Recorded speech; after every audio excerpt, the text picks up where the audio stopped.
The fight was scheduled to begin at 10:45 in the morning, an unusual starting time in the business where headline bells normally go off after dark. But the early start time was to accommodate closed-circuit TV locations back in the States. There was a 12-hour time difference between New York and Manila. While it was morning here, it was evening there. When prices priced up to $333, there were 27,000 folks in the arena when I entered the ring in the blue denim-studded robe with Marvis alongside me. For the first time in his life, he was working my corner, acting as a bucket carrier. Clay followed in a white satin robe trimmed in blue. At ringside, President Marcos and his wife, Imelda, were seated in red upholder gold chairs, the lifestyle of the rich and famous, or infamous, depending on your politics. Willie the Worm Monroe, for some reason, ended up sitting near Clay's corner. So the minutes before the fight, he saw Clay look down at his manager, Herbert Muhammad, and say, "Just another day's work. We're going to put a whooping on this nigga's head." When the referee, a Filipino named Carlos Padilla, gave his instructions, Clay began jabbering away as he always did. That bug-eyed bullshit of his. "Joe Frazier, I'm going to kick your ass," he said. "I'm going to whoop you." I just gave him a cold smile and said, "I'm going to kill you, Clay. You're dead." The opening bell rang and Clay came out flat-footed. Through the weeks leading up to the fight, he had repeatedly told Newsman I was long gone as a fighter and that he would knock me out early. Well, he tried. He began trading shots, and he discovered Joe Frazier was no slouch. I was smoking. I was putting a hurting on his butt, going up on one side and down the other. Through the first 3 rounds, we went into toe-to-toe, and it didn't take Clay long to realize he was in a real fight. On this morning, he wasn't clinching the way he had in that previous fight. Padilla, to his credit, wouldn't let him. So when he wanted to slow things down, Clay would stretch out that long left arm of his and stick it in my face, moving it around like a feather duster. But for me, the fight was just beginning. I began to rev the engine. In taking on Clay, you have to crowd him and accelerate the tempo, not let him work at the pace he wants. Hurry him, and he will begin to huff and puff. Slow the scam builder down, and it became a battle of survival. Now that's my kind of fight.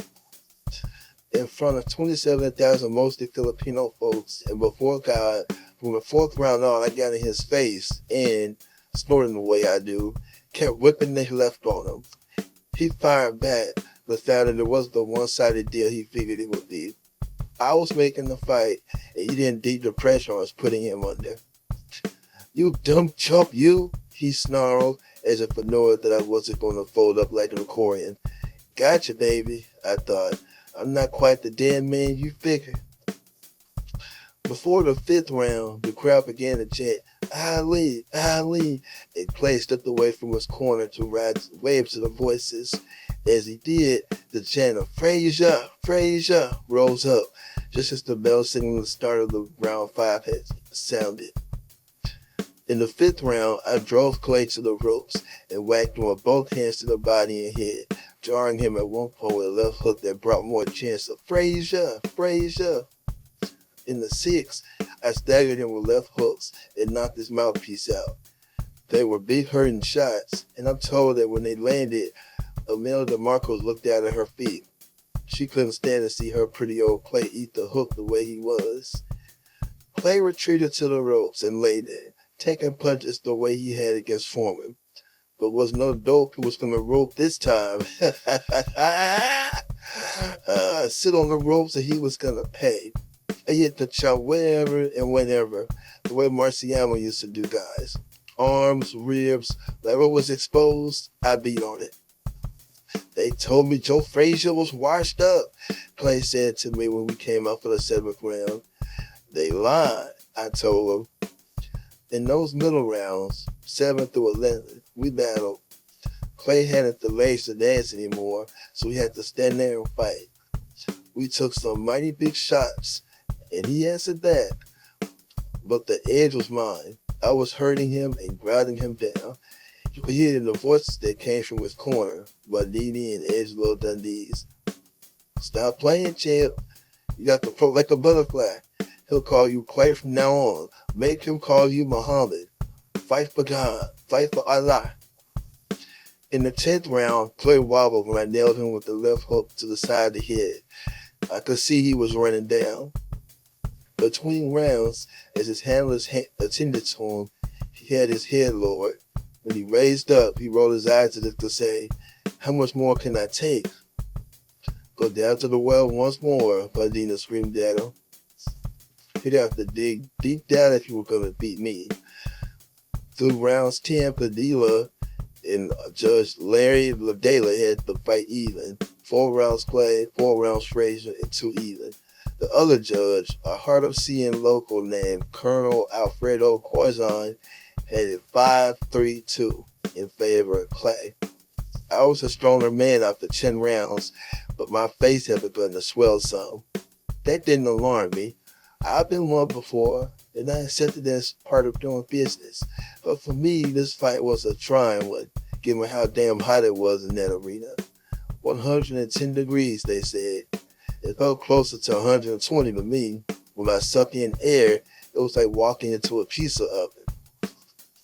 Urged on by Bundini and Dundee, Clay roused himself, scoring several times with his right.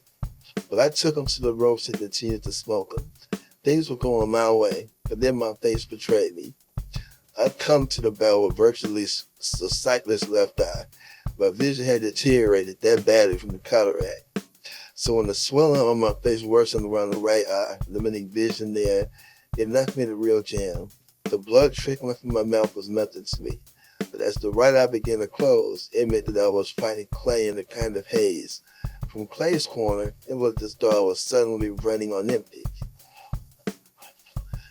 "Look at old Frazier," Dundee shouted. "He's dead." Not really. I had firepower still, but I no longer had the ability to see clearly. And because of that, I had to take a step back to get a beat on Clay with my limited vision, which put me at a distance when I became a target. Clay hit the target.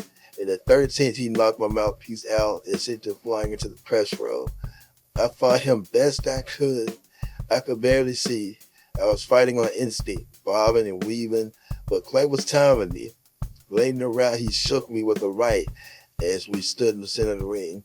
When I got back to the corner, Milt Bailey, my cut man, pressed the ice pack against my eyes to hold back the swelling, but it didn't help. "I can't see much," I said, when Eddie Fletch asked me how I was doing. The swelling was bad, my sight was decreasing dangerously. The left eye was closed shut, but I figured if I could get close enough to Clay, I might be able to nail him. What the hell? He was no fresh daisy. I put the scam booker through the ringer.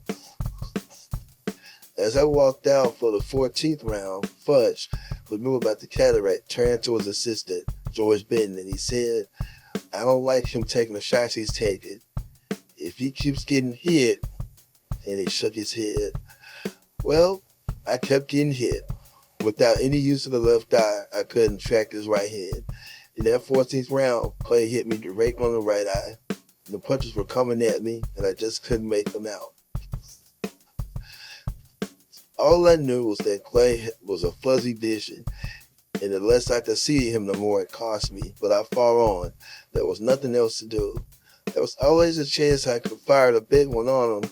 Tired as I was, if I could nail him once more, who knows? He might fall, as he had in 1971. When I got back to my corner, Eddie Fletch had come to the conclusion that I had enough. He'd been in the arena the night Davey Moore had died in the World Featherweight title bout in 1963 in Los Angeles. He'd been in the arena the night Jimmy Doyle died fighting Sugar Ray Robinson in Cleveland in 1947. "What's with this right hand?" he asked me. "I can't see it. I can see the left, but when I move away, I get hit with the right." "I'm going to stop it," he said. "You're taking too much punishment." No, don't. You could call the shots out to me. I want them, boss." I rose in protest from the stool, but Eddie laid his hand on my shoulder and said, "Sit down, son. It's all over. No one will ever forget what you did here today." From across the ring, Willard and Warren Monroe was eavesdropping on Clay's corner. He heard Clay say, "I ain't going out there. That man's crazy." And then Bundini, come on, champ, you can make it. As Warren watched Eddie restrain me and saw me sit back down on the stool, he began shouting at Eddie, no, don't stop it, don't stop it. He felt there was a good chance that Clay might not have come out for the fifth hit the final round, but the crowd noise drowned out his voice. And so when Eddie notified the referee the fight was over, Clay slumped to the canvas and lay there on his back. The closest thing to death was what he called these 15 rounds later. Me, I wanted to go out on my shield. I was willing to take my chances with my body, to observe the pain from a last shot at Clay. But the man in charge of the corner, well, his word rules. I wasn't happy with the fight being stopped, but you gotta take the good with the bad, and I knew Eddie didn't make his decision lightly. Back in the dressing room, Eddie couldn't help but second guess himself. He asked George Benton and then Marvis had he done the right thing. They both told him, yeah, he had. The dressing room was quiet. I was disappointed and a bit angry still that the fight had been stopped. I had all I could do to keep from bursting out in tears. Losing hurt,